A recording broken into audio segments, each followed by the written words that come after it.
Damai sejahtera Allah yang melampaui segala akal. Itulah yang menguasai hati dan pikiran saudara. Di dalam Kristus Yesus Tuhan kita. Amin. Salam sejahtera kepada kita semua amanginang. Oras madihita saluhuna.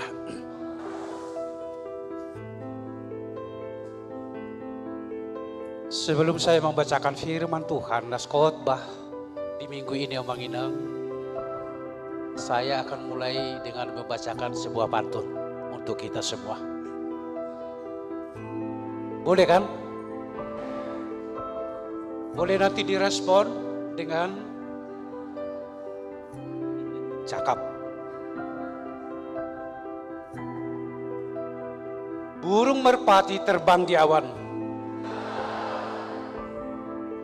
hinggap sebentar di atas dahan. Mari kita siapkan pendengaran. Firman Tuhan akan kita dengarkan. Itu yang pertama. Mau lagi kan? Oke, satu lagi. Mentari pagi, sinari taman, udara segar masuk perlahan. Kini waktunya dengarkan firman. Cakap. Teguhkan iman, beri pengharapan. Lanjut. Kalau begitu satu lagi lah, kalau begitu. Supaya 3. Asasi kok ngulu-ngulu. Pergi ke pasar, beli pepaya. Jangan lupa juga beli rambutan. Mari buka hati dan telinga. Sambut firman penuh kerinduan. Asabiya teh, no pagudak-kudak ngamar pantuk kita. Cukup. Oleh karena itu manginang, mari kita dengarkan firman nas khotbah di minggu hari ini dari kitab Kisah Para Rasul 11 ayat 1 sampai ayat 18. Rasul-rasul dan saudara-saudara di Judea mendengar bahwa bangsa-bangsa lain juga menerima firman Allah. Ketika Petrus tiba di Yerusalem, orang-orang dari golongan yang bersunat berselisih pendapat dengan dia.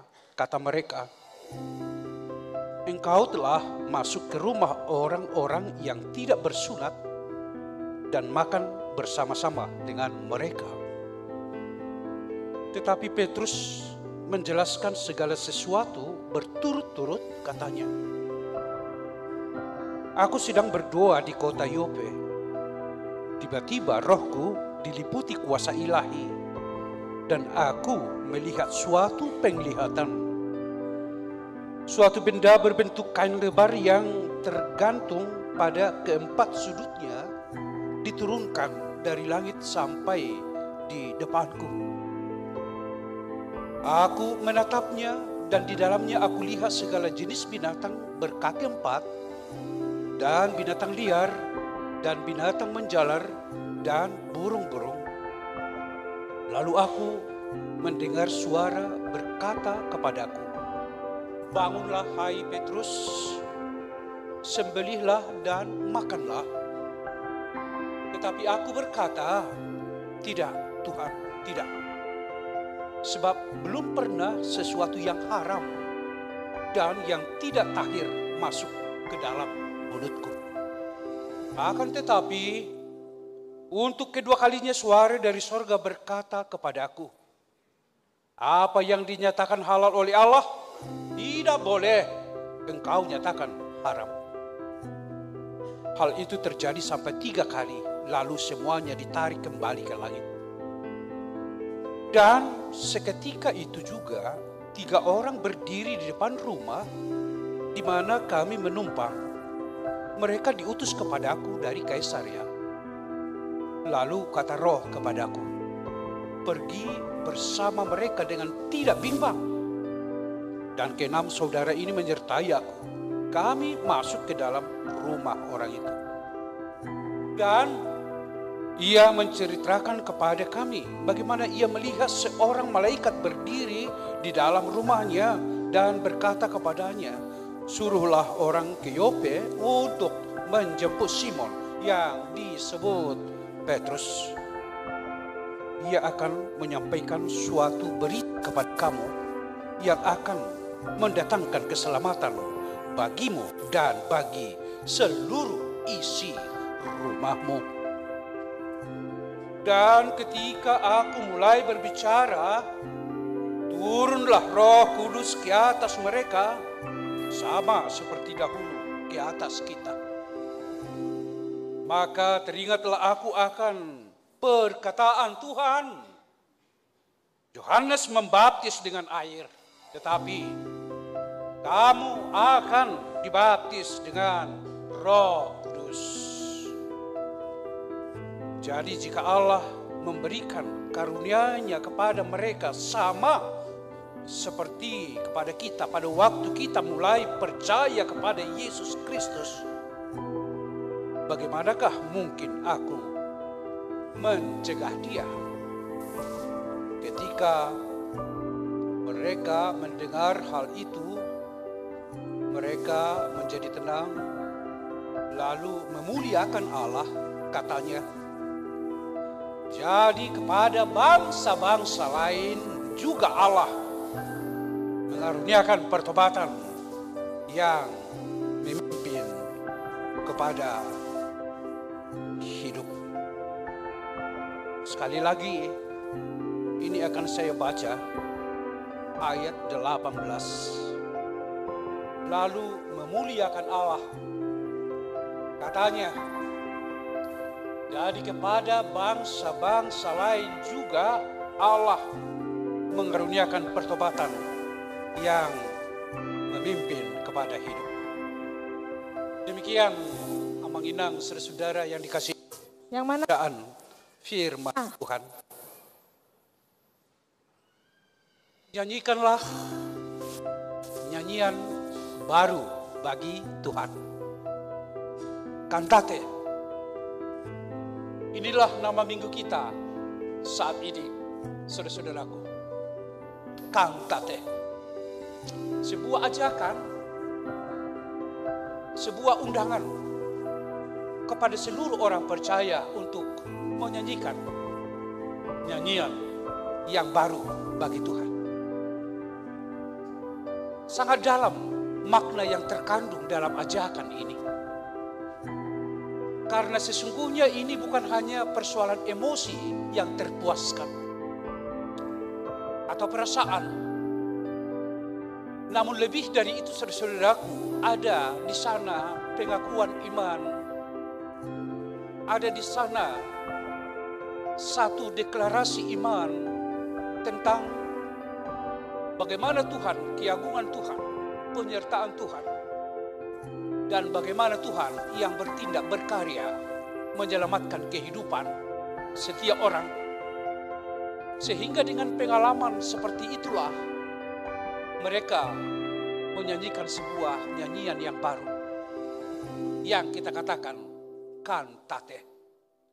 Ini muncul bukan hanya dari pikiran, tetapi sesungguhnya saudara-saudaraku ini adalah desakan dari manusia batiniah.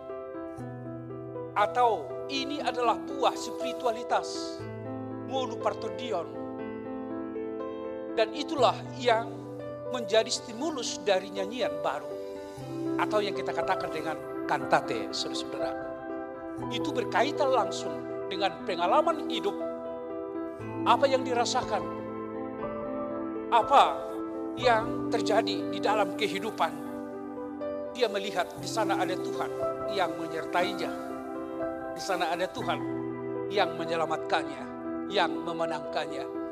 Sehingga dia bernyanyi nyanyian yang baru bagi Tuhan.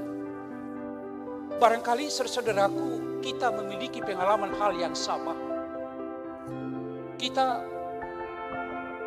membuat sebuah atau menyanyikan sebuah nyanyian karena hasil pengalaman kita bersama dengan Tuhan. Apakah pengalaman kehidupan kita yang pahit atau penuh gumul juang, tetapi kita merasakan di sana ada penyertaan Tuhan yang luar biasa sehingga kita bernyanyi, memuliakan nama Tuhan, dan kita memasyurkan nama Tuhan. Sehingga keterhubungan kita, intimitas yang terus menerus dengan Tuhan, itu yang selalu memberikan kita satu semangat untuk menyanyikan nyanyian yang baru bagi Tuhan.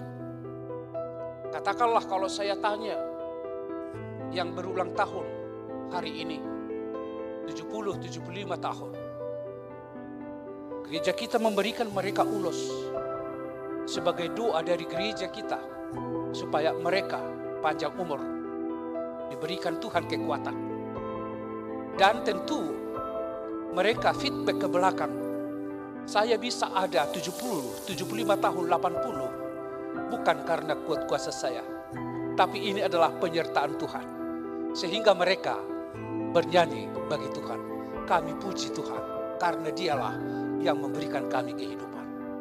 Itu buah dari nyanyian yang baru atas pengalaman yang sungguh-sungguh bersama dengan Tuhan.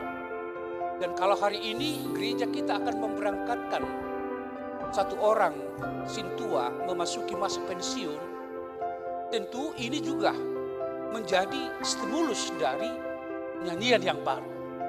Selama 65 tahun usianya dan pelayanan yang sudah dibaktikan di tengah-tengah gereja, dia merasakan pertolongan Tuhan.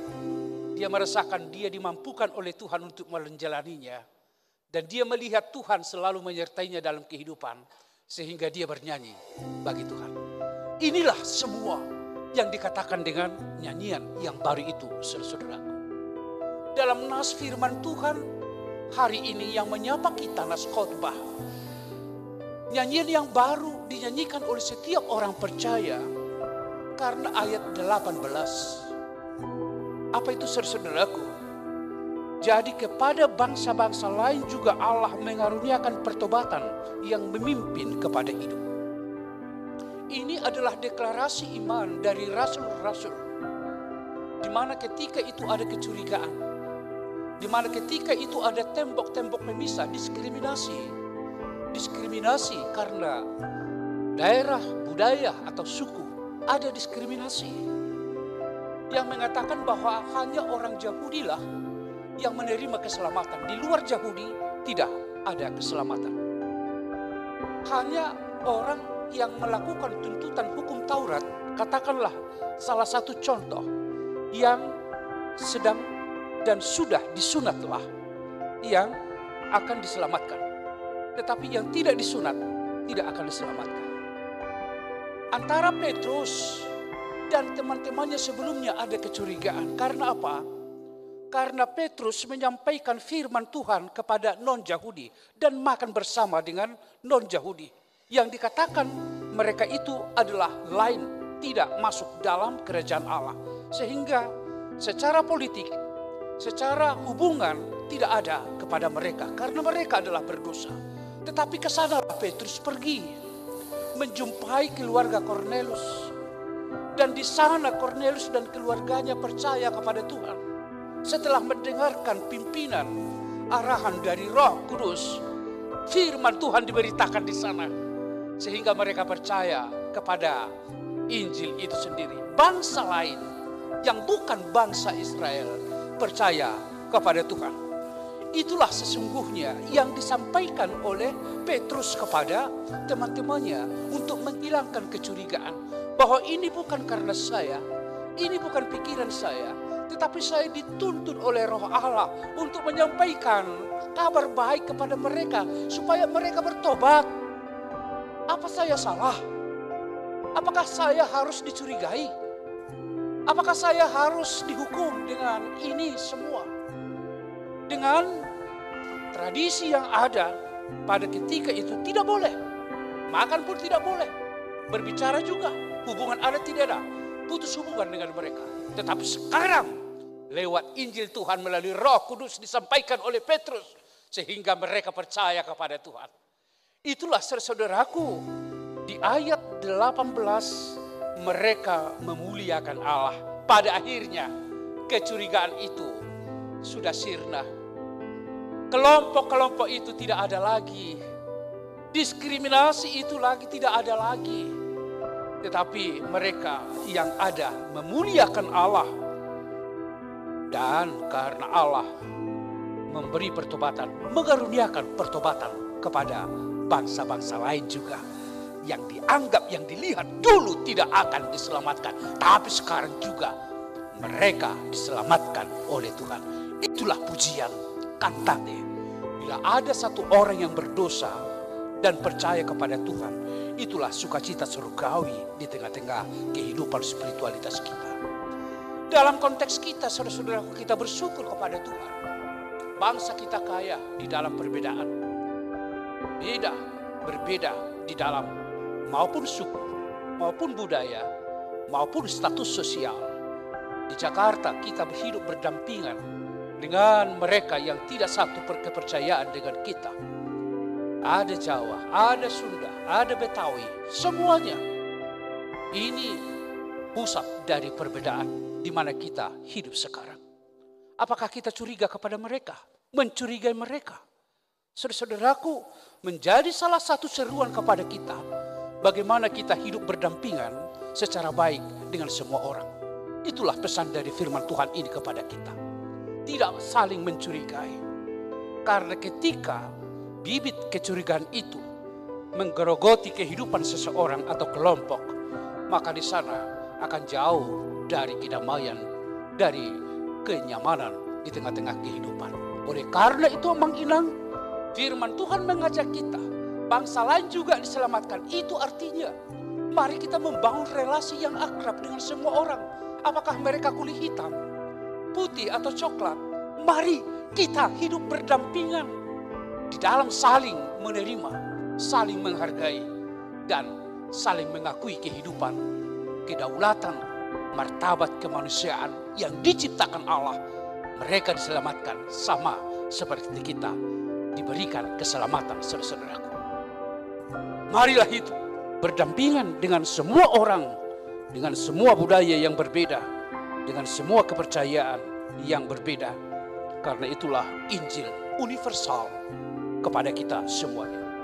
Dan yang kedua, saudara-saudaraku, di tengah-tengah perbedaan ini, di tengah-tengah banyaknya latar belakang yang berbeda ini, mari kita melalui firman ini membuka hati untuk pimpinan Roh Kudus itu sendiri. Biarlah Roh Kudus yang memimpin kita, sama seperti Petrus. Roh Kudus yang memimpin dia untuk bertemu dengan Kornelius melalui penglihatan-penglihatan. Dan di sana dia mengembangkan ketaatan mendengarkan firman Tuhan. Dia lebih mendesak diri, membuka lingkaran yang besar, mendengarkan Tuhan daripada mendengarkan pikirannya sendiri, daripada mendengarkan budayanya. Budaya kami mengatakan tidak ada hubungan, pikiran saya mengatakan tidak boleh bersentuhan dengan orang non-Yahudi, tetapi atas pimpinan Petrus menerima, memperluas lingkaran pendengarnya untuk mendengarkan pimpinan Tuhan, sehingga di sanalah Roh Kudus itu bekerja di dalam hati kita, mengubahkan kita dan memberikan kita daya untuk sampai kepada kehidupan yang dimenangkan oleh Tuhan. Saudara-saudaraku, jangan keraskan hatimu dalam pimpinan Tuhan. Ada banyak orang yang mengeraskan hatinya dan dia menggunakan pikirannya sehingga dia di dalam kehidupan mengalami kegelisahan yang sungguh sangat mengerikan. Katakanlah Saul mengeraskan hatinya untuk pimpinan Roh Kudus sehingga Roh Kudus meninggalkan dirinya dan pada akhirnya hidupnya ada di dalam kegelisahan. Kita tidak mau seperti itu, saudaraku. Di tengah-tengah kehidupan kita sekarang, di mana dinamika kehidupan sungguh sangat dinamis dan begitu banyak. Semua umat dipanggil, saudaraku, untuk membuka hati menerima pimpinan Roh Kudus. Tetapi saya yakin dan percaya, Tidak mungkin kita bisa membuka hati menerima tuntunan Roh Kudus kalau kita tidak mau hidup di dalam membaca firman Tuhan, mendengarkan firman Tuhan. Saya tidak yakin. Saya tidak yakin orang yang menerima tuntunan Roh Kudus karena dia selalu bergulat terus di dalam kehidupan. Dia bergulat terus di dalam persoalan-persoalan kehidupan dengan peka mendengarkan firman Tuhan di dalam Roh Tuhan itu sendiri. Ajarkan kepada kita di tengah-tengah dinamika banyak persoalan-persoalan yang kita hadapi yang mengingat. Sangat begitu kompleks persoalan kita hadapi di kota kita ini. Begitu banyak masalah kita hadapi di kota kita ini.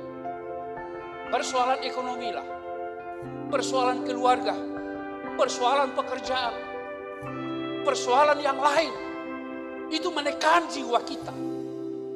Tetapi jawaban melalui firman Tuhan ini, saudaraku, buka hati kita untuk dipimpin oleh Roh Tuhan. Sama seperti Petrus. Sehingga jalannya dimudahkan oleh Tuhan. Tuhan yang bekerja. Tuhan yang memimpin dia. Dan Tuhan yang memberikan jalan keluar kepadanya. Itulah Petrus yang membuka hati di dalam pimpinan. Hal yang sama juga menjadi peran kita semua menginang. Mari, ada berjuang dalam kehidupanmu, ada. Tapi Roh Tuhan yang menjadi solusi, memberi jawaban terhadap segala pergumulan itu. Buka hatimu dalam tuntunan firman Tuhan. Itu yang kedua, saudara-saudaraku. Namun yang ketiga, saudara-saudaraku, apa? Yang ketiga, bagaimana kita menerima orang lain. Bagaimana kita menerima orang yang susah. Bagaimana kita menerima orang yang memiliki kebutuhan khusus. Disabilitas. Mereka juga adalah orang yang diselamatkan oleh Tuhan. Sekalipun mereka miskin, sekalipun mereka kurang dalam hal kehidupan, disabilitas, jangan merendahkan kehidupan mereka. Jangan. Orang yang berkebutuhan khusus tentu akan membutuhkan pelayanan yang khusus. Itu saya katakan ada satu pikiran di dalam komunitas kita gereja. Apakah boleh seseorang yang mengalami kebutuhan khusus atau yang sedang ada dalam keadaan disabilitas memperoleh baptisan kudus? Atau bolehkah mereka menerima peneguhan sidi? Saya katakan boleh. Boleh. Bagaimana caranya? Caranya lakukan pelayanan yang khusus kepada mereka. Itu yang khusus. Jadi ambang inang, jangan melihat rendah mereka. Karena mereka juga adalah sesama kita yang sudah diselamatkan oleh Tuhan. Sehingga gereja juga terbuka ambang inang. Kalau ada, mereka boleh menerima baptisan kudus di gereja kita. Mereka boleh CD di gereja kita. Dan itu menjadi misi di mana keberagaman itu, orang lain menerima orang lain sebagaimana dirinya, kita teguhkan dan kita nobatkan di dalam keselamatan dari Tuhan. Saudara-saudaraku, biarlah firman ini yang terus hidup di dalam diri kita dalam membangun relasi komunikasi dengan semua orang tanpa kecurigaan. Tanpa ada sebuah pikiran-pikiran yang negatif melihat orang lain. Tapi mari kita bangun kesatuan di dalam kedamaian di tengah-tengah persekutuan kita sebagai bangsa maupun sebagai komunitas di tengah-tengah gereja kita. Terima pimpinan Roh Kudus di dalam kehidupan kita. Karena dengan menerima tuntunan Roh Tuhan itu, saudaraku, kita memperoleh kemenangan. Roh Kudus sendiri yang memberikan kita solusi terhadap semua apa yang kita hadapi. Dan marilah amang inang di dalam kehidupan kita. Penerimaan terhadap mereka yang termarginalkan di tengah-tengah kehidupan. Itu terus kita kembangkan di dalam pelayanan kita. Untuk Amang Silain, Cintua ini Silain. Saya tanya tadi Amang ini, sengaja saya tanya, gimana perasaan Amang sih? Memasuki masa pensiun, iya kan Amang? Dijawab apa? Saya senang Amang, tenang saya katanya. Puji Tuhan lah. Ya tapi ada tadi teman juga, ada yang mengatakan, ketika saya pensiun itu, saya sedih katanya. Ya banyak nuansa lah, banyak nuansa. Ekspresi yang bisa kita alami ketika memasuki masa pensiun.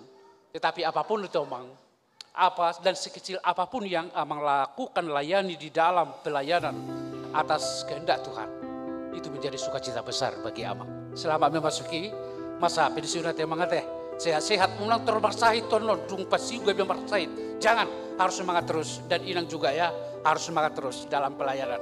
Tuhan memberkati Amang, dan kami semua mendoakan Amang kiranya di dalam memasuki masa pensiun ini damai sejahtera menguasai hidup Amang. Kita berdoa. Sungguh kami bersyukur ya Tuhan Allah Bapa di dalam surga atas firman yang telah menyapa kami saat ini. Biarlah firman-Mu kami imani, karena dengan firman-Mu kami diberikan arah tuntunan kehidupan selama kami hidup di dunia ini, untuk selalu membangun komunikasi interaksi yang baik di dalam perdamaian. Tidak ada bagi kami kelompok pengkotak-kotakan dan diskriminasi. Biarlah hidup kami hidup berdampingan dengan semua orang di dalam cinta kasih yang dari Kristus. Berkatilah kami semua dalam Yesus Kristus. Amin.